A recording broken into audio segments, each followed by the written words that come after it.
जादुई जंगल की सैर। बहुत समय पहले की बात है। एक छोटा सा लड़का था जिसका नाम था अशरफ। अशरफ बहुत ही जिज्ञासु और साहसी था।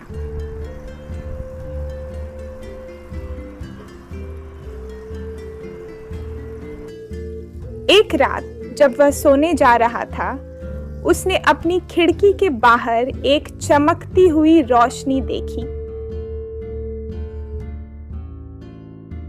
ये चमकती हुई रोशनी कहाँ से आ रही है? वह रोशनी एक छोटे से परियों के द्वार के रूप में बदल गई। अशरफ ने बिना सोचे समझे उस द्वार को पार कर लिया और खुद को एक जादुई जंगल में पाया।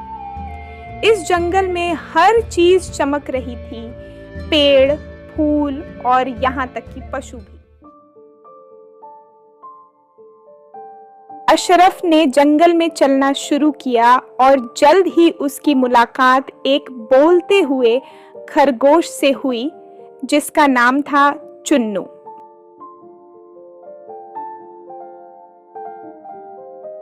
वाह, ये जगह कितनी सुंदर है।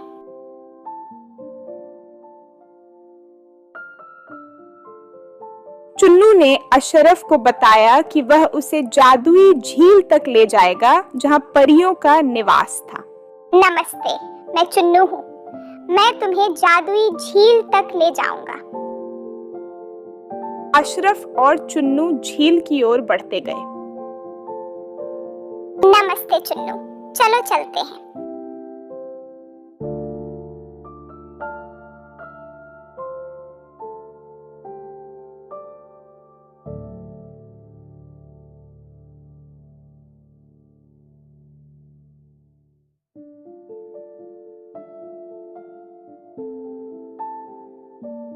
रास्ते में उन्हें एक बूढ़े पेड़ से मिलना पड़ा जो बहुत उदास था। अशरफ ने उससे पूछा कि वह क्यों उदास है। पेड़ ने कहा, मेरी जड़ें सूख रही हैं क्योंकि लोग मुझ पर कचरा डालते हैं और मेरी देखभाल नहीं करते। तुम इतने उदास क्यों हो? मेरी जड़ें सूख रही हैं क्योंकि लोग मुझ पर कचरा डालते हैं और मेरी देखभाल नहीं करते। अशरफ ने सोचा और फिर उसने चुन्नू से मिलकर उस पेड़ की जड़ों को साफ किया और पानी दिया। पेड़ खुश हो गया और उसने अशरफ को धन्यवाद कहा। उसने अशरफ को एक जादुई बीज दिया और कहा, जब भी तुम इस बीज को कहीं भी बोओगे, वहां एक सुंदर और हरा भरा पेड़ उग जाएगा। बढ़ते हुए अशरफ और चुन्नू झील पर पहुंचे। वहां परियों ने अशरफ को देखा और उसकी हिम्मत और दयालुता के लिए उसकी सराहना की। परियों ने उसे एक सुनहरी किताब दी जिसमें जीवन के महत्वपूर्ण सीखें लिखी थीं।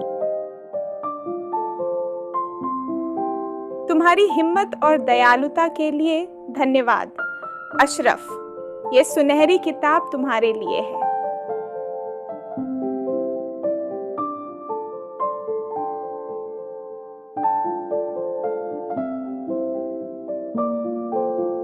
तुम्हारी हिम्मत और दयालुता के लिए धन्यवाद अशरफ। ये सुनहरी किताब तुम्हारे लिए है। धन्यवाद परियों।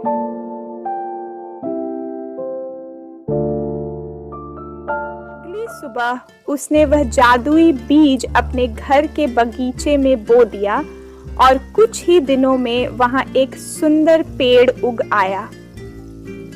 अशरफ ने किताब से मिली सीखों को अपनी रोजमर्रा की जिंदगी में लागू किया और हमेशा दूसरों की मदद करने और प्रकृति की रक्षा करने का संकल्प लिया। अब मैं इन शिक्षाओं को अपनी जिंदगी में लागू करूंगा और हमेशा दूसरों की मदद करूंगा। इस तरह अशरफ ने सीखा कि दया और साहस जीवन में सबसे बड़ी ताकत होती है और हमें हमेशा अपने पर्यावरण की रक्षा करनी चाहिए। हमें हमेशा दूसरों की मदद करनी चाहिए और अपने पर्यावरण की रक्षा करनी चाहिए।